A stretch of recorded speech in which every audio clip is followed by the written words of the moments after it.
ಗುರುಜಿ, ಈಗ ಶಿವಂ ವಾಸ್ತು ವಿಭಾಗ ಯಾವ ವಿಶೇಷ ಮಾಹಿತಿ ನೀಡ್ತಿದ್ದೀರಾ ವಾಸ್ತುವಿನ ಕುರಿತು? ಎಲ್ಲ ವೀಕ್ಷಕ ಬಾಂಧವರಿಗೆ ನಾವುಗಳು ಪ್ರತಿನಿತ್ಯ ಸ್ವಾಗತವನ್ನು ಭಾಳ ಚೆನ್ನಾಗಿ ಬಯಸಿರ್ತೀವಿ. ಭಗವಂತನ ಕೃಪಾ ಕಟಾಕ್ಷ ಒಂದಲ್ಲ ಒಂದು ಕ್ಷೇತ್ರ ಮಹಿಮೆಯಲ್ಲಿ ಇದ್ದೇ ಇರುತ್ತೆ. ಈ ಕ್ಷೇತ್ರ ಮಹಿಮೆ ಇದ್ದಾಗೆ ಮನೆಯಲ್ಲಿ ಗೃಹ ನಿವಾಸದಲ್ಲೂ ಇರುತ್ತೆ. ಪ್ರತಿಯೊಂದು ಗೃಹದಲ್ಲೂ ದೋಷಗಳನ್ನ ಕಳ್ಕೊಳ್ಳೋಕ್ಕೆ ಏನೇನು ಮಾಡಬೇಕು, ಏನೇನು ಮಾಡಬಾರ್ದು, ಈ ಸ್ಥಳದಲ್ಲಿ ನಾವುಗಳು ಮಾಡಬೇಕು ಮಾಡಬಾರ್ದು ಅನ್ನೋ ಒಂದು ವಿಶೇಷವಾದ ಅಂಕಿತಕ್ಕೆ ಬಂದಿದ್ದೀವಿ. ಆ ಅಂಕಿತಾರ್ಪಣೆ ನಾವು ಮಾಡಬೇಕು. ಹೇಗೆ ಮಾಡೋದು? ಮೊದಲನಾಗಿ ಶಿವನ ಸ್ವಾಗತಿಸೋಣ, ಪರಮೇಶ್ವರನ ಕೃಪಾ ಕಟಾಕ್ಷವಾಗೋಣ, ವಾಸ್ತು ಪುರುಷನಿಗೆ ಸಂತೋಷ ಪಡಿಸೋಣ. ಆಮೇಲೆ ಮುಂದಿನ ವಿಚಾರ. ಬನ್ನಿ ಆ ವಾಸ್ತು ಪುರುಷನ ಶಿವನನ್ನು ಸ್ವಾಗತಿಸೋಣ.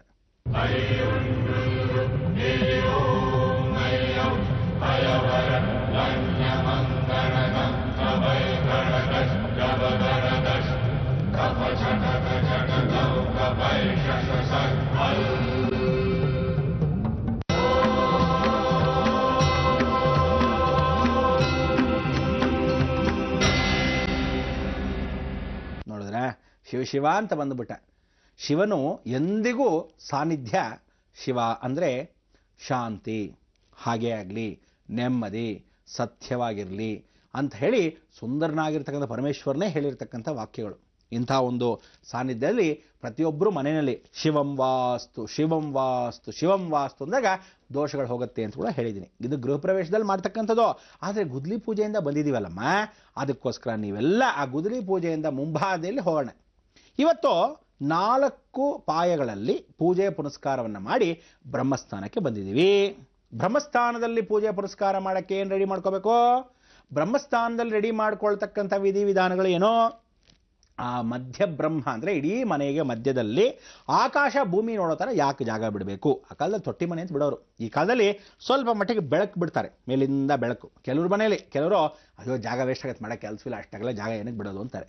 ಇಂಥ ಒಂದು ವಿಶೇಷವಾಗಿರ್ತಕ್ಕಂಥ ಬೆಳಕನ್ನು ಯಾವತ್ತೂ ಯಾವ ಮನೇಲಿ ಬಿಡ್ತೀರೋ, ಇಡೀ ಮಧ್ಯದಲ್ಲಿ ಇರತಕ್ಕಂಥ ಮನೆಯ ಭಾಗದಲ್ಲಿ ಆ ಸ್ಥಳಕ್ಕೆ ಸೂರ್ಯನು ಒಳಭಾಗದಲ್ಲಿ ಹೋಗ್ತಾ ಇದ್ದರೆ, ಮನೆಯಲ್ಲಿ ಮಧ್ಯಬ್ರಹ್ಮಸ್ಥಾನ ಅಂದರೆ ಮಠ ಮಧ್ಯಾಹ್ನದಲ್ಲಿ ಮಹೇಶ್ವರ ಸ್ವರೂಪದಲ್ಲಿದ್ದಾಗ ಪರಮೇಶ್ವರನ ಒಳಗಡೆ ನುಗ್ಗಿದರೆ ಆ ಬೆಳಕಿನ ಜೊತೆಗೆ ಸಾಕ್ಷಾತ್ ಸೂರ್ಯನಾರಾಯಣ ದೃಷ್ಟಿ ಮನೆಯ ಭಾಗ ಭೂಮಿಗೆ ಬಂದಾಗ ಇಡೀ ಮನೆಗೆ ಎಲ್ಲ ದೋಷಗಳು ಹೊರಟೋಗುತ್ತೆ. ಅಂದರೆ 3/4 ಭಾಗ ದೋಷ ಹೊರಟೋಗುತ್ತೆ ಅಂತ ಹೇಳುತ್ತೆ.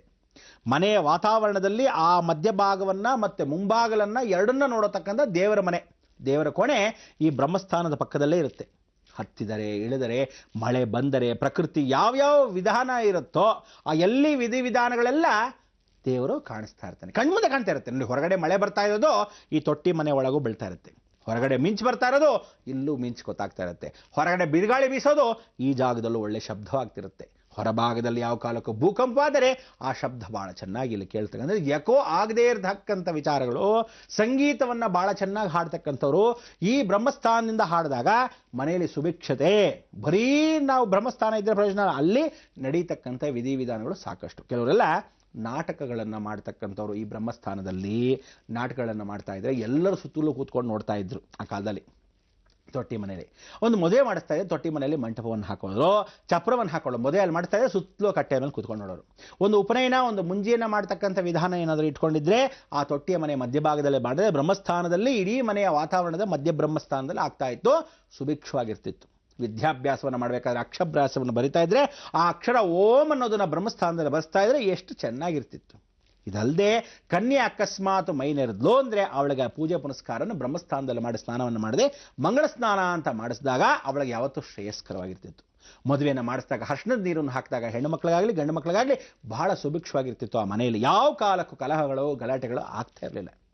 ಊಟ ಉಪಚಾರಗಳಲ್ಲಿ ಅನ್ನದಾನ ಮಾಡೋಕ್ಕೆ ಮೊದಲು ಅನ್ನಪೂರ್ಣೇಶ್ವರಿ ಪೂಜೆಯನ್ನು ಮಾಡಿದಾಗ ಬ್ರಹ್ಮಸ್ಥಾನದಲ್ಲಿ ಇಟ್ಟು ಆ ನೈವೇದ್ಯವನ್ನು ಪರಮಾತ್ಮನ ಪಾದಕ್ಕೆ ಹಿಂಗೆ ಸೇರಿಸಿದಾಗ ಬ್ರಹ್ಮಸ್ಥಾನದಲ್ಲಿರ್ತಕ್ಕಂಥ ಆರೋಗ್ಯ, ಐಶ್ವರ್ಯ ಎಲ್ಲವೂ ಅಭಿವೃದ್ಧಿ ಆಗ್ತಾ ಇತ್ತು.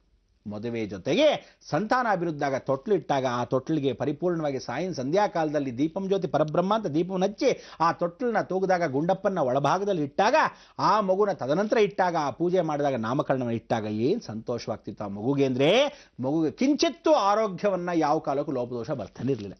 ಎಷ್ಟು ಸಂತೋಷವಾಗ್ತಿತ್ತು. ಈ ರೀತಿಯಾಗಿ ಎಲ್ಲ ಸಂಭ್ರಮಗಳನ್ನು ಮನೆಯಲ್ಲಿ ಆಚರಿಸ್ಕೊತಾ ಇದ್ದಿದೆ ಬ್ರಹ್ಮಸ್ಥಾನ. ಯಾಕೆ ಅಂದರೆ ಆ ಬ್ರಹ್ಮಸ್ಥಾನವನ್ನು ನೋಡ್ತಾ ಇದ್ದಿದೆ ಸಾಕ್ಷಾತ್ ಮಹಾವಿಷ್ಣು. ಆ ಮಹಾವಿಷ್ಣು ಬ್ರಹ್ಮಸ್ಥಾನದಲ್ಲಿ ಮಧ್ಯದಲ್ಲಿ ಪರಮೇಶ್ವರನ ಕೃಪಾಕಟಾಕ್ಷದ ಸೂರ್ಯನಾರಾಯಣನು ಆಕಾಶದಲ್ಲಿ, ಮಧ್ಯಭಾಗದಲ್ಲಿ ಬ್ರಹ್ಮನ ಸ್ಥಾನ ಅಂದರೆ ಬ್ರಹ್ಮಸ್ಥಾನ ಓಪನ್ ಆಗಿರ್ತಕ್ಕಂಥದ್ದು ಬಯಲು. ಆ ಬಯಲನ್ನ ನೇರವಾಗಿ ನೋಡ್ತಿದ್ದು ಮಹಾವಿಷ್ಣು ದೇವರ ಮನೆಯಿಂದ. ಅದಕ್ಕೆ ಪ್ರತಿಯೊಬ್ಬರ ಮನೆಯಲ್ಲೂ ವೆಂಕಟರಮಣನ ಫೋಟೋ ಅಥವಾ ವೆಂಕಟರಮಣನ ವಿಶೇಷವಾಗಿರ್ತಕ್ಕಂಥ ವಿಷ್ಣು ಸಹಸ್ರನಾಮ, ಆ ಕಾಲದಿಂದ ರಾಮಾಯಣ ಮಹಾಭಾರತಗಳು ಇತ್ಯಾದಿಗಳೆಲ್ಲವೂ ಆ ಜಾಗದಲ್ಲಿ ಪಠನೆ ಮಾಡ್ತಾ ಇದ್ದಾಗ ಬ್ರಹ್ಮನಿಗೆ ನೇರವಾಗಿ ಅರ್ಪಿತವಾಗ್ತಿತ್ತು. ಬ್ರಹ್ಮನಿಂದ ಪರಮೇಶ್ವರನಿಗೆ ಲಯಕರ್ತನಾಗಿ ಹೋಗ್ತಾ ಇತ್ತು. ಈ ತ್ರಿಕೋಣ ಸಂಧಿ ದೇವರ ಮನೆಗೆ ಬಹಳ ಚೆನ್ನಾಗಿ ಸಾನ್ನಿಧ್ಯ ಬರ್ತಾ ಇದ್ದಿದ್ದು ಆ ಬ್ರಹ್ಮಸ್ಥಾನದಲ್ಲಿ. ಇಂಥ ಒಂದು ಬ್ರಹ್ಮಸ್ಥಾನಕ್ಕೆ ಪಾಯದಲ್ಲಿ ಏನೇನು ಮಾಡಬೇಕು?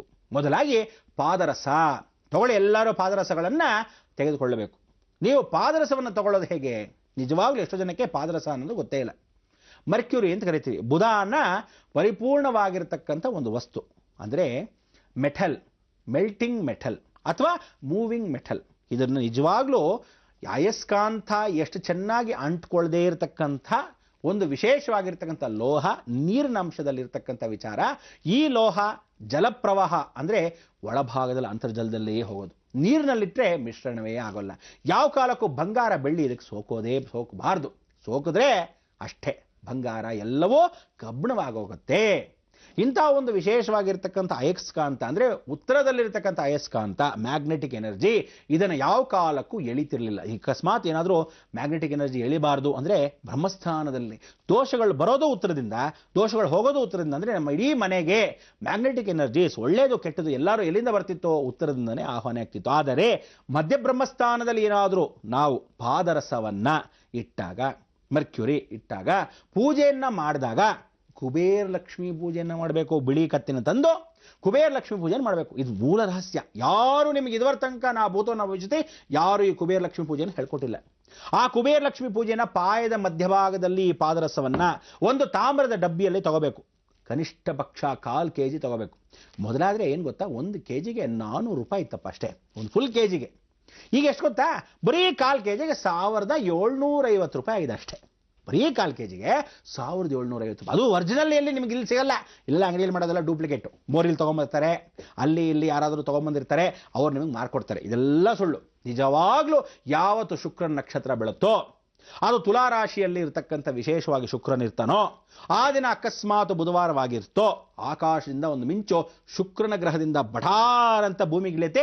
ಹಿಂದೂ ಮಹಾಸಾಗರದಲ್ಲಿರ್ತಕ್ಕಂಥ ವಿಶೇಷವಾಗಿರ್ತಕ್ಕಂಥ ಮೇರು ಪರ್ವತ ಅಂದರೆ ಸಮುದ್ರ ಮಥನ ಮಾಡಿರೋ ಜಾಗದಲ್ಲಿ ಆ ವಿಶೇಷವಾಗಿರ್ತಕ್ಕಂಥ ಸೂರ್ಯಕಾಂತಿಯ ಹಿದ್ದಾಗೆ ನಮಗೆ ಆ ಶುಕ್ರನ ಅನುಗ್ರಹ ಬಂದು ಬೀಳುತ್ತೆ. ಆಗ ಬಠಾರಂತ ಭೂಮಿ ಸಿಡಿದಾಗ ನಮ್ಮ ಮರ್ಕ್ಯೂರಿ ಒಳಗಡೆ ಬರುತ್ತೆ.